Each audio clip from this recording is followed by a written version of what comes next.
வணக்கம். Israel Jebasingh. UPSC civil service 2025க்கான notification release பண்ணிட்டாங்க. அதில் பார்த்தீங்கன்னா நிறைய சேஞ்சஸ் இந்த வருஷம் இருக்குது. சாதாரணமாக சர்வீஸ் ப்ரிஃபரன்ஸு, ஹாபீஸு இதெல்லாம் டேஃப் 2 டைமில் கேட்பாங்க. டேஃப் 2னா என்னென்னா டீட்டெயில் அப்ளிகேஷன் ஃபார்ம் 2. அதாவது மெயின்ஸ் ரிசல்ட் வந்ததுக்கு அப்புறம் இன்டர்வியூ போகிறாங்கல்ல பசங்க, அந்த டைமில் கேட்குற இன்ஃபர்மேஷன்லாம் இந்த வாட்டி ப்ரிலிம்ஸ் அப்பயே கேட்குறாங்க. ஸோ அதனால் நிறைய பேர் டவுட் கேட்டிருந்தாங்க. நேற்று கூட நான் ஓபிசி இடபிள்யூஎஸ் பற்றி ஒரு லைவ் காஸ்ட் பண்ணும்போது அப்பயும் இந்த இதில் எப்படி ஃபில் பண்ணுறதுன்னு கேட்டிருந்தாங்க. ஸோ அந்த சர்வீஸ் ஆர்டர் என்ன, ஹாபீஸ் எப்படி ஃபில் பண்ணணும், மற்ற ஒரு சில கொஸ்டின்ஸ் இருக்குது, அதெல்லாம் எப்படி ஃபில் பண்ணணுன்னு நான் இந்த வீடியோவில் சொல்கிறேங்க. ஃபர்ஸ்ட் ஆஃப் ஆல் இந்த சர்வீஸ் லிஸ்ட்ன்றது என்னென்னா மொத்தம் 23 சர்வீஸ் கொடுத்துருக்காங்க. இப்போ நீங்கள் ஒரு ஆர்டரில் கொடுத்துருவீங்க. ஐஏஎஸ் ஃபஸ்ட்டு வேணுமா, இல்லை ஐபிஎஸ்ஸா, இல்லை ஐஎஃப்எஸ்ஸா, எதை ஃபஸ்ட்டு சாய்ஸாக போடுறது, மொத்தம் 23க்கும் ஆர்டர் கொடுத்துடணும். ஆனால் கடைசியில் திருப்பி டேஃப் 2 டைமில் இன்டர்வியூ டைமுக்கு முன்னாடி வேணும்னா சேஞ்ச் பண்ணிக்கலாம் அப்படின்னு தான் சொல்கிறாங்க. ஆனால் இப்போ எந்த ஆர்டரில் ஃபில் பண்ணுறது? இப்போ இந்த வருஷம் நான் சிவில் சர்வீஸ் எக்ஸாம் எழுதுனா இந்த ஆர்டரில் தாங்க ஃபில் பண்ணுவேன். எதை பேஸ் பண்ணி நான் இதுக்கு ஆர்டர் கொடுக்குறேன்? இதுக்கு என்னென்னா, நானே ஒரு காலத்தில் ஃபஸ்ட்டு ரயில்வே டிராஃபிக் சர்வீஸில் இருந்தேன். ஆல் இண்டியா 294 ரேங்க் வாங்கிட்டு, அதுக்கப்புறம் ஆல் இண்டியா 59th ரேங்க் வாங்கி ஐஏஎஸில் இருந்தேன். ஸோ அப்போ இருக்கும்போது நிறைய பேர், நானே சர்வீஸில் இருந்தேன், நிறைய ஃப்ரெண்ட்ஸ் எல்லா சர்வீஸ்லையும் இருக்கிறாங்க. ஸோ அவங்களோடலாம் இன்ட்ராக்ட் பண்ணுறத வச்சு, அது நம்ம ஆஃபீஸர் சர்வீஸ் அகாடமி பார்த்திங்கன்னா 12 வருஷமாக இருக்குது. ஸோ நம்ம ஸ்டூடெண்ட்ஸ் பார்த்திங்கன்னா எல்லா சர்வீஸ்லேயும் எல்லா ஸ்டேட்லேயும் இருக்கிறாங்க. ஸோ அவங்களாம் ஃபீட்பேக் என்ன எப்படின்னா அப்போ பேசுவாங்க. ஸோ அதெல்லாம் பேஸ் பண்ணி என்னுடைய இன்டர்னலாக ஏதாவது பயஸ் இருந்துச்சுன்னா அதை ரிமூவ் பண்ணிவிட்டு இந்த சர்வீஸ் ஆர்டரை கொடுக்குறேங்க. சாய்ஸ் தான். IAS, IFS, IPS 3 interchangeable. ஒருவேளை எனக்கு அப்படிலாம் இல்லை, எது பெட்டர் அப்படின்னா எல்லாமே பெட்டர் தான். ஐஏஎஸ்க்கு நிறைய ஃபாஸ்ட்டாக ப்ரொமோஷன்லாம் கிடைக்கும். இம்பார்ட்டன்ட் பொசிஷனில் கவர்மெண்ட் ஆஃப் இந்தியாவிலையும் இருப்பாங்க, ஸ்டேட் கவர்மெண்ட்லேயும் இருப்பாங்க. ஸோ உங்களுக்கு எதுவும் சாய்ஸ் இல்லைன்னா ஃபஸ்ட்டு சாய்ஸு ஐஏஎஸ் போட்டுக்கோங்க. சரி, ஐஎஃப்எஸ்ஸை எந்த சாய்ஸாக போடணும்? என்னை பொறுத்தவரை ஒருவேளை நீங்கள் ஐஏஎஸ் வாங்கணும் தான் இந்த பரீட்சை எழுத ஆரம்பிக்கிறீங்கன்னா தயவுசெய்து ஐஎஃப்எஸ்ஸை செகண்ட் சாய்ஸாக போடாதீங்க. என்ன காரணம்னா, இந்த சிவில் சர்வீஸ் எக்ஸாமை பொறுத்தவரை ஐஏஎஸோ ஐஎஃப்எஸ்ஸோ ஒருத்தர் வாங்கிட்டா திருப்பி இந்த எக்ஸாமை எழுத முடியாது, நீங்கள் ரிசைன் பண்ணால் ஒழிய.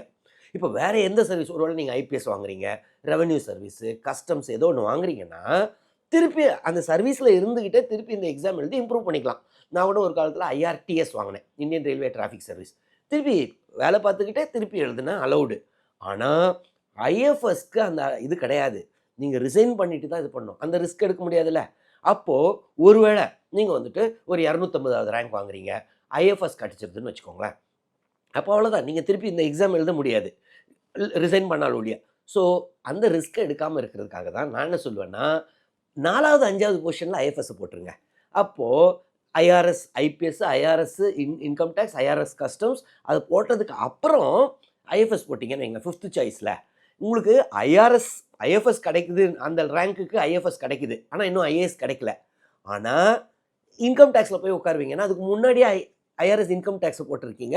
ஸோ ஐஎஃப்எஸ்ஸே கிடைக்குதுன்னும் போது ஐஆர்எஸ் இன்கம் டேக்ஸ் கண்டிப்பாக கிடச்சிரும். ஸோ அந்த சர்வீஸில் போய் ஜாயின் பண்ணிவிட்டு திருப்பி இந்த எக்ஸாமை எழுதலாம். அதனால் உங்களுக்கு ஐஏஎஸ் மைண்டில் இருந்துச்சுன்னா தயவுசெய்து ஐஎஃப்எஸ்ஸை செகண்ட் சாய்ஸாக போடாதீங்க, 4th or 5th சாய்ஸ் போடுங்க. சரி, ஸோ என்னுடைய ஆர்டர் என்னென்னா ஐஏஎஸ், ஐஎஃப்எஸ், ஐபிஎஸ் 3 இன்டர்சேஞ்சபிள். 4வது நான் என்ன போடுவேன்னா IRS income tax. IRS income tax group A service, நல்ல பவர்ஃபுல் சர்வீஸு.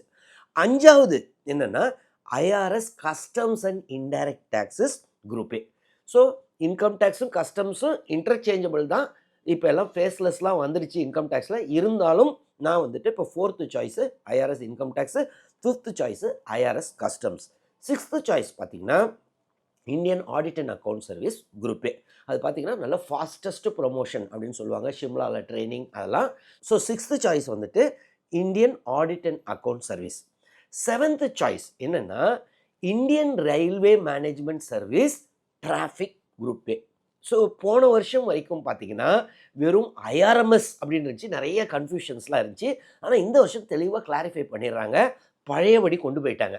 ஐஆர்டிஎஸ், ஐஆர்ஏஎஸ், ஐஆர்பிஎஸ் இந்த மாதிரிலாம் சர்வீசஸ் இருந்துச்சு. ஸோ இப்போ திருப்பி Indian railway management service traffic அப்படின்னு கொண்டு வந்துட்டாங்க. ஸோ அதை 7th சாய்ஸாக போட்டுக்கலாம். ஏன்னா ரயில்வேயில் என்னென்னா நிறைய பெனிஃபிட் உண்டு. ஃப்ரீ ரயில்வே பாஸ் உண்டு, அது இல்லாமல் நிறைய ரயில்வே குவார்ட்டர்ஸ், நல்ல சர்வீஸு.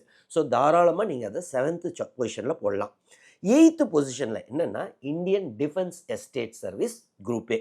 ஸோ டிஃபென்ஸ் எஸ்டேட் என்னென்னா அவங்க தான் மினி கலெக்டர், மினி எஸ்பின்னுவாங்க. இந்த டிஃபென்ஸ் கண்டோன்மெண்ட்லாம் இருக்குல்ல, ஸோ அங்கெல்லாம் இவங்களை போஸ்ட் பண்ணுவாங்க டிஃபென்ஸ் எஸ்டேட் சர்வீஸை. ரொம்ப நல்ல சர்வீஸு. ஸோ 8th சர்வீஸை டிஃபென்ஸ் எஸ்டேட் சர்வீஸும் போட்டுக்கலாம். 9th வந்துட்டு Indian defence account service group A. Defence estate சர்வீஸாக இருந்தாலும் சரி, டிஃபென்ஸ் அக்கௌண்ட் சர்வீஸாக இருந்தாலும் சரி, 2 பேருக்குமே இந்த கேன்டீன் பெனிஃபிட்ஸ்லாம் உண்டு, மிலிட்ரி கேன்டீன். ஸோ அதனால் நீங்கள் அதை போட்டுக்கலாம். நல்ல சர்வீசஸ் தான். 10th பொசிஷன் என்னென்னா Indian railway management service accounts group A. So IRMS accounts தான் அவங்க கிளியர் பண்ணால் தான் பில்லு பாஸ் ஆகும். ஸோ ரயில்வேல அக்கௌண்ட்ஸ் நல்ல சர்வீஸு. ஆனால் IRTS Indian railway management service traffic மாதிரி ரொம்ப ஸ்ட்ரெஸ்ஃபுல்லாலாம் இருக்காது. 9 to 6 ஜாப் தான். ஸோ அதே சமயத்தில் எல்லா ரயில்வே பெனிஃபிட்டும் உண்டு, பாஸ் பெனிஃபிட்லாம் உண்டு. ஸோ அதை நீங்கள் 10th சாய்ஸாக போட்டுக்கலாம். 11th சாய்ஸ் என்னென்னா Indian civil account service group A. 12th choice வந்துட்டு Indian railway management service personnel group A. இந்த பர்சனல்ன்றது கொஞ்சம் டல்லு. அந்த ரயில்வேக்குள்ளே பார்த்தீங்கன்னா டிராஃபிக் ரொம்ப பிஸியாக இருப்பாங்க. அக்கௌண்ட்ஸுக்கு இந்த ஃபினான்ஸ் பவர்லாம் உண்டு. பர்சனல் அவ்வளோ இது இல்லை, ஆனால் நல்ல service, group A service. Railway பெனிஃபிட்லாம் உண்டு. 9 to 6 ஜாப். ஆனால் யூனியன்ஸ் எல்லாம் மேனேஜ் பண்ணணும் இவங்க தான். ஸோ இதை வந்துட்டு நான் 12th பொசிஷனில் போடுவேன். 12th position Indian railway management service personnel. 13th position என்னென்னா Indian post and telecommunication accounts and finance service group A. So இதுவும் நல்ல அக்கௌண்டிங் சர்வீஸு. போஸ்ட்டு, ஃபினான்ஸ், இது டெலிகம்யூனிகேஷனுக்குலாம் இவங்க அக்கௌண்ட்ஸ் பார்ப்பாங்க. ஸோ அது 13th பொசிஷன். 14th பொசிஷன் என்னென்னா Indian railway protection force service group A. IRPF அப்படின்னு சொல்லுவாங்க. யூனிஃபார்ம்டு சர்வீஸு, நல்ல சர்வீஸு. இது யூனிஃபார்ம் சர்வீஸ்ன்றனால நிறைய மேன் பவர் உண்டு. ஸோ அந்த அட்வான்டேஜ்லாம் இருக்குது. அது இல்லாமல் ரயில்வே பெனிஃபிட்ஸும் உண்டு, பாஸ் பெனிஃபிட்லாம். ஆனால் ஒரு டிஸ்அட்வான்டேஜ் என்னென்னா கடைசியில் அவங்க பாஸ் யாருன்னா ஐபிஎஸ் தான். இவங்களுக்கும் ப்ரொமோஷன் கொஞ்சம் ஸ்லோவாக இருக்குது. அதனால தான் நான் உங்களுக்கு 14th பொசிஷன் தரேன். 15th சாய்ஸ் நான் இந்த விஷயம் எழுதுறதா இருந்தால் 15th choice Indian postal service group A. Postal சர்வீஸ்க்கு ஏன் 15th பொசிஷன் கொடுக்குறேன்? ஒரு காலத்தில் பார்த்தீங்கன்னா ரொம்ப பவர்ஃபுல் சர்வீஸு. ஆனால் அந்த காலம் போயிடுச்சு. இப்போ தான் கொரியர் வந்துருச்சு, இமெயில் வந்துருச்சு. போஸ்டல் வந்து அந்த அளவு இல்லை, ஆனாலும் நல்ல சர்வீஸ். இங்கே இருக்கிற எல்லா சர்வீஸும் நீங்கள் தான் ஹெச்ஓடிங்க, ஹெட் ஆஃப் த டிபார்ட்மெண்ட்ங்க, பாஸ் நீங்கள் தான். ஸோ அது எல்லாமே நல்ல சர்வீஸு, நிறைய பெனிஃபிட்ஸ் உண்டு. ஆனால் இதுக்குள்ளே இந்த ஹையரார்கி நான் இந்த வருஷம் எக்ஸாம் எழுதுறதா இந்த ஆர்டரில் தான் போடுவேன். ஸோ இந்தியன் போஸ்டல் சர்வீஸ் குரூப்பே 15th position. 16th Indian information service group A. Indian information service ஏன் 16th பொசிஷன்? நல்ல சர்வீஸ் ஆச்சு. ஒரு காலத்தில் பார்த்தீங்கன்னா தூர்தர்ஷனும் ஆல் இண்டியா ரேடியோ மட்டும்தான். அப்போ பார்த்தீங்கன்னா இது ரொம்ப நல்ல சர்வீஸு. ஆனால் இப்போ வந்துட்டு வேறு மாதிரி ஹீரா. ஸோ அதனால் இதோடைய இம்பார்ட்டன்ஸ் கொஞ்சம் குறைஞ்சி போச்சு. அதனால தான் அதுக்கு 16th பொசிஷன். 17th பொசிஷன் என்னென்னா Indian corporate law service group A. 18th position என்னென்னா Indian trade service group A grade 3. நிறைய பேருக்கு இந்த கன்ஃபியூஷன், இந்தியன் ட்ரேட் சர்வீஸு அப்படின்னு நான் ஒரு சில பசங்களாம் பார்ப்பேன். 8th பொசிஷன் 9th பொசிஷன்லேயே போட்டுருவாங்க. ஆனால் ஆக்சுவலாக அது தப்பான இது. ஏன்னா இது கிரேடு 3 தான். இன்னொன்று ட்ரேடு சர்வீஸ்ன்றது புது சர்வீஸு. ஸோ இன்னொன்றும் அந்த சர்வீஸ்க்குரிய பெனிஃபிட்ஸ்லாம் என்ன, ஸோ அதெல்லாம் கிளியராக இல்லை. ஒரு சர்வீஸோடைய பவரே, ஐஏஎஸ் ஐபிஎஸ்லாம் இவ்வளோ பவர்ஃபுல்லாக இருக்காங்க, அவங்களுடைய அவ்வளோ லாபி இருக்குது, காலங்காலமாக இருக்கிற சர்வீஸு. ஸோ அதனால் இது புது சர்வீஸுன்ற ஒன்று. இன்னொன்று கிரேடு 3. அதனால தான் இதை நான் வந்து 18th பொசிஷனில் போடுறேன். 19th பொசிஷன் என்னென்னா DANICS, Delhi Andaman Nicobar civil service. 20th position Delhi Andaman Nicobar police service. 21st position இதெல்லாம் என்னென்னா குரூப் பி போஸ்ட் தான், சரிங்களா? ஸோ குரூப் பி போஸ்ட்னா இவங்களுக்கும் குரூப் ஏக்கும் ஒரு 12-15 வருஷம் சீனியாரிட்டி டிஃப்ரென்ஸ் உண்டு. 21st பொசிஷன் வந்துட்டு Pondicherry civil service group A. 22nd position Pondicherry police service group B. ஆனால் தமிழ் பிள்ளைங்களாக இருக்கட்டும், இல்லை கேரளாவில் இருக்கிற ஸ்டூடெண்ட்ஸ், கர்நாடகா இருக்கிற ஸ்டூடெண்ட்ஸ் வேணும்னா டேனிப்ஸ் சொன்னேன்ல, அதை வந்துட்டு 1920 அந்த இடத்துல இதை போட்டுக்கிட்டு நம்ம ஊர் பக்கத்துலேயே இருக்குது பாண்டிச்சேரி அப்படின்னு நீங்கள் முடிவு பண்ணிங்கன்னா, அப்போ பாண்டிச்சேரி சிவில் சர்வீஸை 19th, பாண்டிச்சேரி போலீஸ் சர்வீஸை 20th போட்டுட்டு 21st 22nd டேனிப்ஸ் போட்டுக்கலாம். 23rd பொறுத்த வரைக்கும் என்னென்னா ஆர்ம்டு ஃபோர்ஸ் ஹெட் குவார்ட்டர். அது என்னென்னா group B section officer grade தான். எல்லாமே நல்ல சர்வீஸு. ஆனாலும் செக்ஷன் ஆஃபீஸர் கிரேடு ப்ரொமோஷன்லாம் ரொம்ப டைம் எடுக்கும். ஆனால் ஒரே ஒரு நல்ல விஷயம், சேனா பவனில் போஸ்ட் ஆகிருப்பீங்க டெல்லியில். ஸோ ஆர்மி ஹெட் குவார்ட்டரில். ஸோ இருந்தாலும் அது group B service, section officer grade. அதனால தான் இதை 23rd பொசிஷனில் போடுறேன். சரி, இதுதான் இப்போத்துக்கு நான் இந்த வருஷம் சிவில் சர்வீஸ் எக்ஸாம் எழுதுறதா இருந்தால் இந்த ஆர்டரில் தான் இந்த சர்வீஸ் ப்ரிஃபரன்ஸை கொடுப்பேன். அதுக்கு அடுத்தது இந்த வருஷம் பார்த்தீங்கன்னா ஹாபீஸ் செக்ஷனை இப்பயே கொண்டு வந்துட்டாங்க. இதெல்லாம் டேஃப் 2 டைமில் இன்டர்வியூக்கு முன்னாடி கேட்குற டீட்டெயில்ஸை இப்பயே கேட்குறாங்க. இன்னும் இதை எப்படி ஃபில் பண்ணுறது? இது ரொம்ப ரொம்ப குரூஷியலான இது. இதை பேஸ் பண்ணி தான் உங்களுக்கு இன்டர்வியூ கொஸ்டின்ஸே வரும். ஸோ இது ரொம்ப குரூஷியல் இன்ஃபர்மேஷன். இது எப்படி ஃபில் பண்ணணும் பார்த்தீங்கன்னா, பர்டிகுலர்ஸ் யூனிவர்சிட்டி, ஸ்டேட்டு, நேஷ்னல் லெவலில் நீங்கள் ப்ரைஸ் ஏதாவது வாங்கியிருக்கீங்களா, மெடல் ஏதாவது வின் பண்ணியிருக்கீங்களா, ஸ்காலர்ஷிப் எதுவும் வாங்கியிருக்கீங்களா, எக்ஸட்ரான்னு கேட்டிருக்காங்க. ஸோ எது உண்மையாக அதை இப்போத்துக்கு போட்டிருக்காங்க. ஏன்னா சில சர்டிஃபிகேட்ஸ்லாம் கேட்பாங்க. நீங்கள் கொஞ்சம் ஆட் பண்ணணும், அப்லோட் பண்ணணும். ஸோ ஆனால் நீங்கள் வின்னர் இல்லை, நான் பார்ட்டிசிபேட் பண்ணேன் சார் யூனிவர்சிட்டிஸ் லெவலில், போட்டுக்கலாமா? வாலிபாலில், பாஸ்கெட் பாலில், கிரிக்கெட்டில் பார்ட்டிசிபேட் பண்ணாலும் பரவாயில்ல, போட்டுக்கோங்க, அதில் தப்பு இல்லை. ஆனால் பார்ட்டிசிபேட்டே பண்ணலைன்னா அதை எம்டியாக விட்டுருங்க அந்த இடத்த. அதற்கு அடுத்தது பார்த்தீங்கன்னா ஸ்போர்ட்ஸு, என்சிசி எக்ஸட்ரா. இப்போ என்சிசி எக்ஸட்ரான்னும் போது என்னது? என்எஸ்எஸ்ஸு, இந்த மாதிரி இதெல்லாம். ஸோ எது ஆக்சுவலோ அதை இங்கே போடுங்க. என்சிசிலாம் சரி, அதுக்காக எக்ஸ்ட்ரா மார்க் வருமா? அதெல்லாம் கிடையாதுங்க. நீங்கள் இதெல்லாம் எம்டியாக விட்டு டாப் மார்க் வாங்கிட்டு போகலாம். ஏன்னா இது பர்சனாலிட்டி டெஸ்ட்டு. பர்சனாலிட்டி நம்ம செக் பண்ணுறதே வேறு. அதில் நிறைய விஷயங்கள் இருக்குது. நீங்கள் அந்த இன்டர்வியூ போகிற டைமில் என்னை வந்து பாருங்கள், நிறைய விஷயங்கள் இருக்குது. ஸோ வேணும்னா ஏதாவது டவுட் இருந்தால் என்ன நேராக வந்து பார்த்தீங்கன்னா, இதுக்கு நிறைய சூட்சுமங்கள்லாம் இருக்குது. இந்த ஹாபீஸ் செக்ஷனை எப்படி ஃபில் பண்ணுறதுன்னு அந்த சூட்சுமங்களை நான் வீடியோவில் சொல்ல முடியாது, அதை நான் சொல்கிறேன். இப்போத்துக்கு இதை இந்த ஏன்னா 10ஆம் தேதி Feb 10 லாஸ்ட் டேட்டு. ஸோ அதுக்குள்ளே ஃபில் பண்ணணும். ஏன்னா லேட்டராக எடிட் பண்ணிக்கலாமா, அதனால் இப்போத்துக்கு அதை ஃபில் பண்ணிக்கோங்க. அதுக்கு அடுத்தது position of distinction leadership held in school, college. So இது வரைக்கும் அவங்க கேட்டது என்னது? University, state, national. ஆனால் இதை பார்த்தீங்கன்னா ஸ்கூல், காலேஜ் கேட்குறாங்க. ஸோ நீங்கள் எது உண்மையோ அதை போட்டுருங்க. ஸ்கூலில் நான் 7ஆம் கிளாஸில் அசிஸ்டன்ட் லீடராக இருந்தேன், இல்லை ஆரஞ்சு ஹவுஸ் வைஸ் கேப்டனாக இருந்தேன் 6ஆம் கிளாஸில், இல்லை 10ஆம் கிளாஸில். எல்லாருமே ஸ்கூல் பீப்புள் லீடராக இருக்க முடியாது இல்லைங்க. நான் என்ன ஸ்கூல் பீப்புள் லீடராக இருந்தேன்? அதெல்லாம் இல்லை. காலேஜில் ஏதாவது செக்ரட்டரியாக இருந்தேன், ஒன்றும் கிடையாது. ஸோ ஆனால் என் இன்டர்வியூ மார்க்ஸ்லாம் பார்த்தீங்கன்னா டாப் மார்க்ஸ் வந்துச்சு. ஸோ இதற்கும் அதுக்கும் சம்மந்தம் இல்லை. எது உண்மையோ அதை போட்டுருங்க. அதற்கு அடுத்தது other extra curricular activities like hobby. So இந்த ஹாபின்றது வந்துட்டு நிறைய பேருக்கு டவுட் உண்டு. பயங்கரமான ஹாபி போட்டால் தான் மார்க் வரணும். தயவுசெய்து அதெல்லாம் தப்பான இதுங்க, சரிங்களா?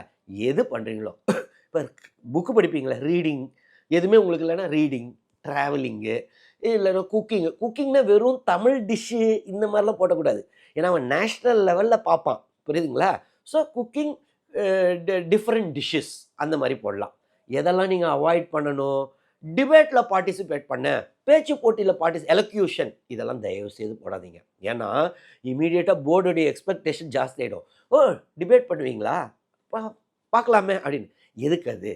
டிபேட் பண்ணியிருந்தா கூட அதை இங்கே போடாதீங்க.